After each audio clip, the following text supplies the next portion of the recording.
गांधी जी के बारे में कुछ अनोखा बताता हूँ।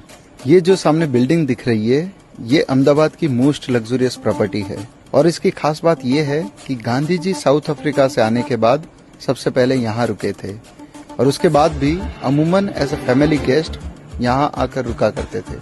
और सिर्फ यहाँ नहीं, अहमदाबाद में ऐसी कुछ दूसरी भी भव्य हवेलियां हैं, गांधी वहाँ भी रुका करते थे। लेकिन एक मिनट, हमें तो पढ़ाया गया था कि गांधी तो अधनंगे फकीर थे, वो तो गरीबों के मसीहा थे और वो तो आश्रमों में ही रहते थे। तो फिर इन हवेलियों में रुकने की कहानी क्या है?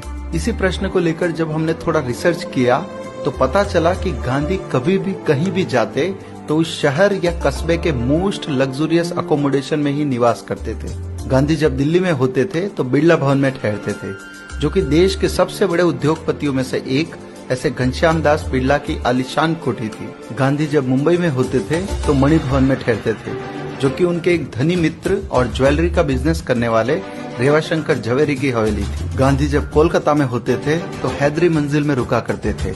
यह भी कलकत्ता के एक बड़े बोहरा व्यापारी की कोठी थी। यहाँ तक कि 1942 में जब गांधी को जेल हुई तो उनको किसी सामान्य जेल में नहीं बल्कि पुणे के आगा खान पैलेस में रखा गया। ये महल देश की सबसे शानदार इमारतों में से एक है और यही गांधी की जेल हुआ करती थी। तो मित्रों, पॉइंट है कि गांधी की गरीबी, फकीरी और महात्मापन एक सफेद झूठ है।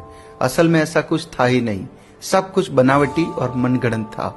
और इसीलिए गांधी की ही एक साथी सरोजनी नायडू ने एक बार कहा था कि इस आदमी को गरीब दिखाने में बहुत पैसा खर्च होता है।